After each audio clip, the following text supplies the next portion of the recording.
إن الحمد لله نحمده ونستعينه ونستغفره ونعوذ بالله من شرور أنفسنا ومن سيئات أعمالنا. من يهده الله فلا مضل له ومن يضلل فلن تجد له وليا مرشدا. أشهد أن لا إله إلا الله وحده لا شريك له وأشهد أن محمدا عبده ورسوله لا نبي بعده. قال الله تعالى في كتابه الكريم: أعوذ بالله من الشيطان الرجيم. يا أيها الذين آمنوا اتقوا الله حق تقاته ولا تموتن إلا وأنتم مسلمون.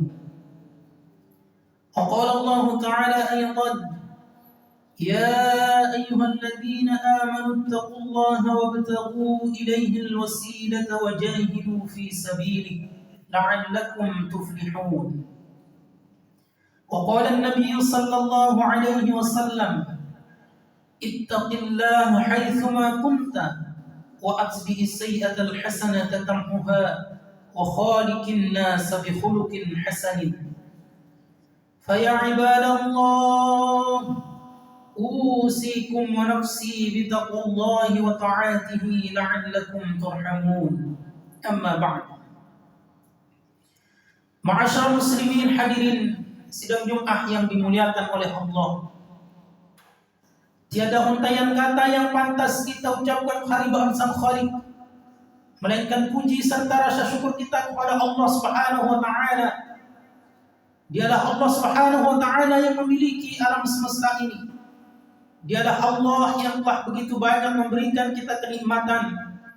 Hingga detik ini Allah masih mencurahkan nikmat kesehatan dan kesempatan sehingga kita bisa hadir dan berwajah di tempat yang sangat mulia ini dalam rangka taqarrub ila Allah.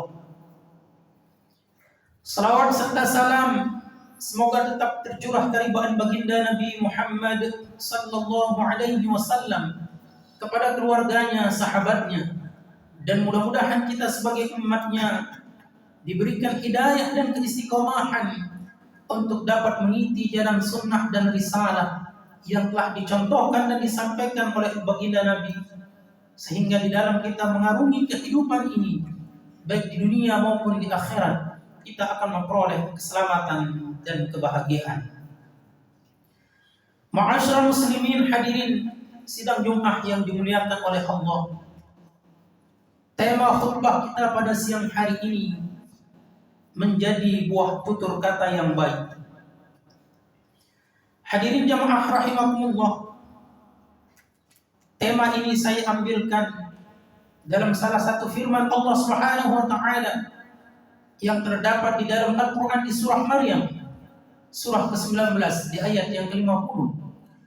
Tatkala Allah Subhanahu wa taala berfirman: وَوَهَبْنَا لَهُمْ مِنْ رَحْمَتِنَا وَجَعَلْنَا لَهُمْ لِسَانَ صِدْقٍ عَلِيًّا. Dan kami telah memberikan kepada mereka sebagian dari karunia kami, dan kami menjadikan mereka menjadi buah tutur kata yang baik lagi tinggi. Ma'asyar muslimin hadirin sidang Jumat yang dimuliakan oleh Allah. Khitab ayat ini ditujukan kepada Nabi Ibrahim alaihissalam beserta dengan keturunannya. Salah satu karunia yang diberikan oleh Allah Subhanahu wa taala kepada Nabi Ibrahim adalah Allah jadikan ia menjadi buah tutur kata yang baik. Boleh jadi ribuan tahun yang lalu jasadnya telah tiada, tapi sampai saat ini namanya masih harum dikenang oleh orang. Kemarin kita menyembelih hewan kurban. Bukankah itu buah tutur kata yang baik dari seorang Nabi Ibrahim alaihissalam yang dulu pernah memberikan contoh sebuah pengorbanan, maka sampai saat ini kita kenang dengan baik. 2 juta saudara kita yang saat ini berkumpul di Mekah Al-Mukarramah untuk menyelesaikan ritual manasik haji yang kita ketahui bahwa sebagian besar adalah merupakan nampak tilas dari perjalanan seorang Nabi Ibrahim alaihissalam. Dia dikenang baik oleh orang lain, bahkan jejak-jejak kehidupannya diikuti oleh orang lain. Ma'asyar muslimin hadirin rahimakumullah. Kemudian kita akan bertanya, apa pentingnya, apa manfaatnya, apa fadilahnya jika kita mampu dikenang baik oleh orang lain atau bisa menjadi lisan sidqin aliyah. Yang pertama, dia akan menjadi kebanggaan generasi setelah kita. Suatu ketika cucu dari Nabi Ibrahim alaihissalam yang bernama Nabi Yaqub alaihissalam pernah bertanya kepada anak-anaknya tatkala menjelang kematiannya. "Idz qala li banihi ma ta'buduna min ba'di?" Wahai anakku, kata Nabi Yaqub, apa yang akan kalian sembah setelah kematianku?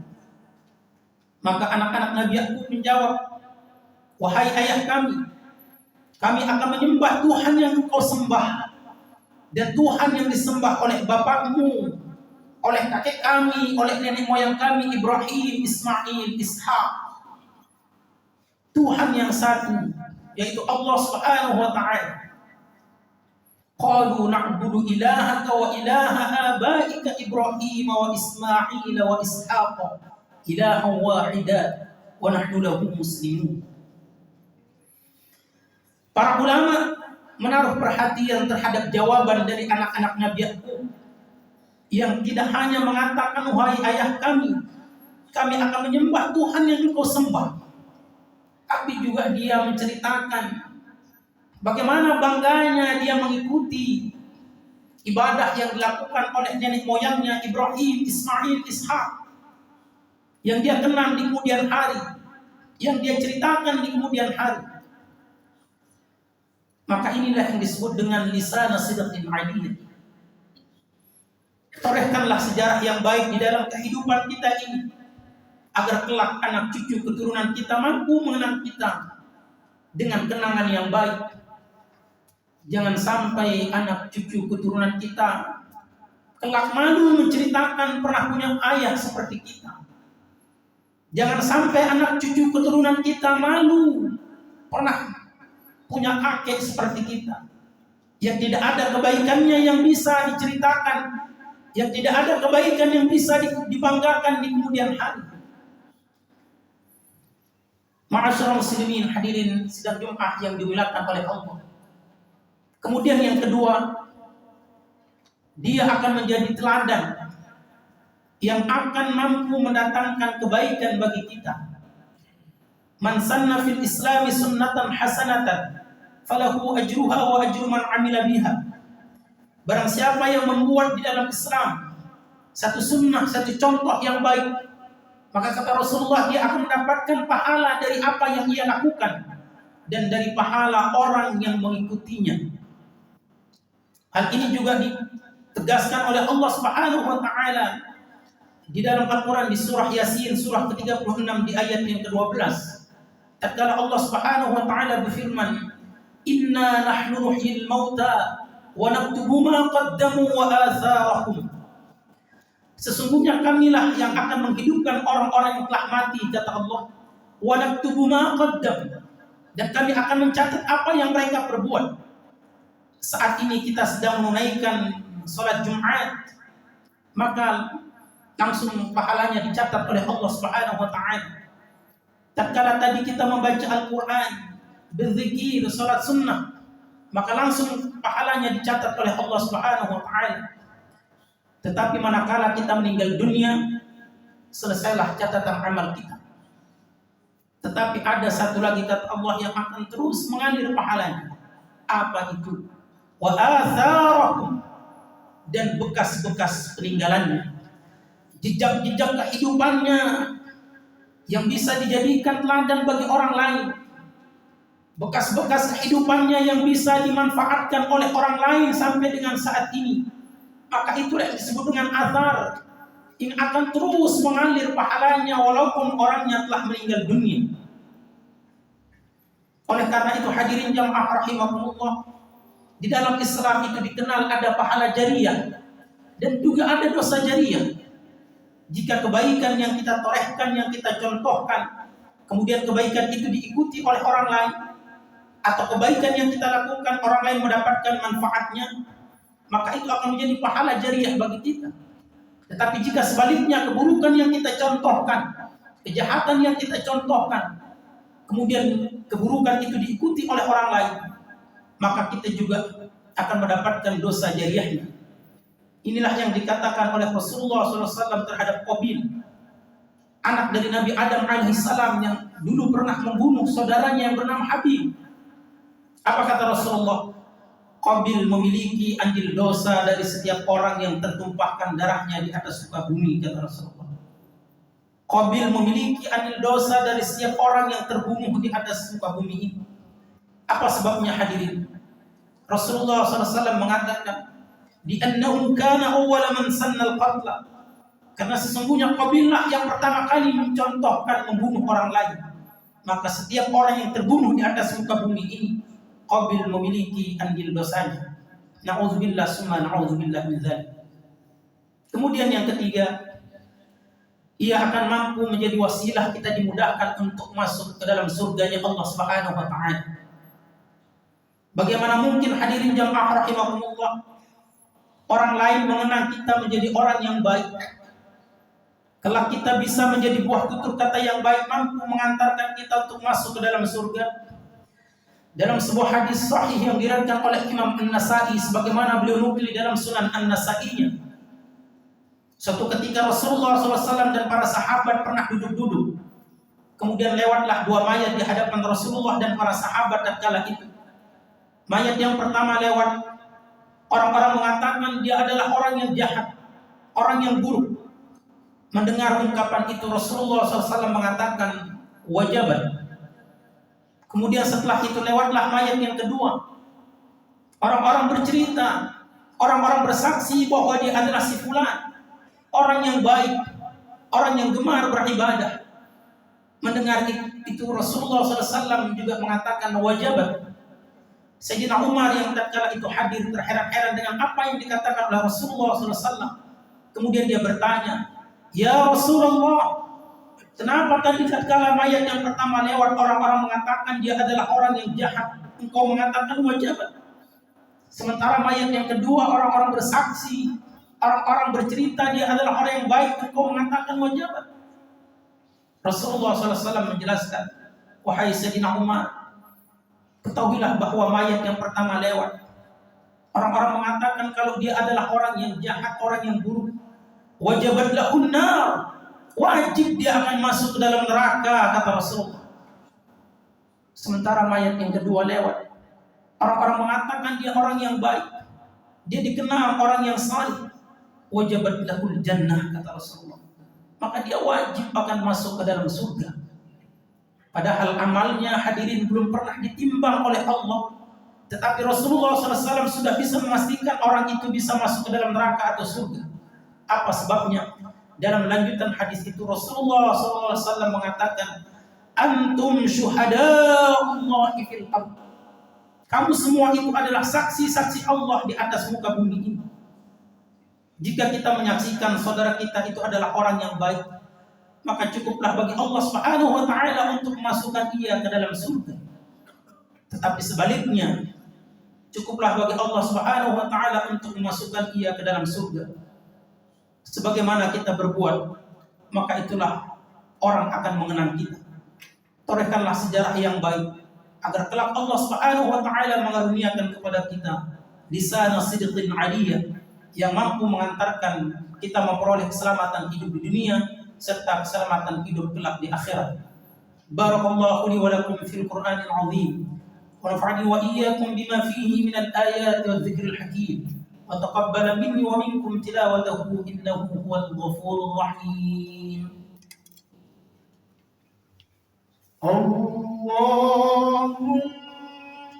صل على سيدنا محمد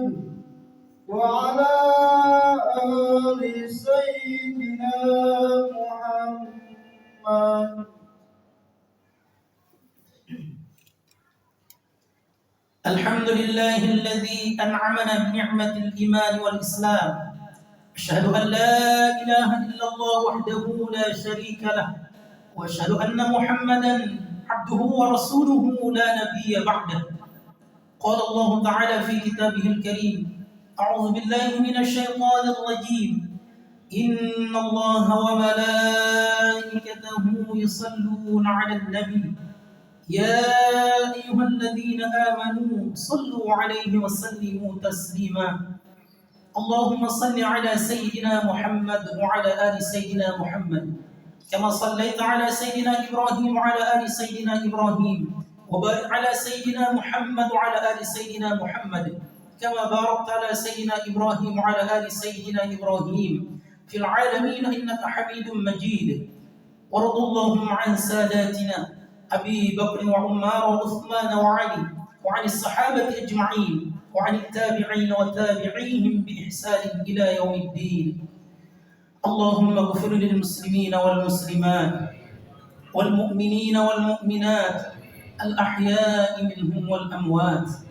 ربنا اغفر لنا ولوالدينا وارحمهم كما ربونا صغارا. ربنا هب لنا من أزواجنا وذرياتنا قرة أعين واجعلنا للمتقين إماما. اللهم أصلح لنا ديننا الذي هو عصمة أمرنا، وأصلح لنا دنيانا التي فيها معاشنا، وأصلح لنا آخرتنا التي فيها معادنا، واجعل الحياة زيادة لنا في كل خير، واجعل الموت راحة لنا من كل شر. اللهم لا تدع لنا ذنبا إلا غفرته، ولا هما إلا فرجته، ولا دينا إلا قضيته، ولا مريضا إلا شفيته، ولا حاجة من حوائج الدنيا والآخرة إلا قضيتها يا أرحم الراحمين. ربنا ظلمنا أنفسنا وإن لم تغفر لنا وترحمنا لنكونن من الخاسرين. ربنا آتنا في الدنيا حسنة وفي الآخرة حسنة وقنا عذاب النار. عباد الله، إن الله يأمر بالعدل والإحسان وإيتاء ذي القربى وينهى عن الفحشاء والمنكر والبغي يعظكم لعلكم تذكرون. فاذكروا الله يذكركم ويذكر من فضله يعطكم، ولذكر الله أكبر والله يعلم ما تصنعون. أقيموا الصلاة.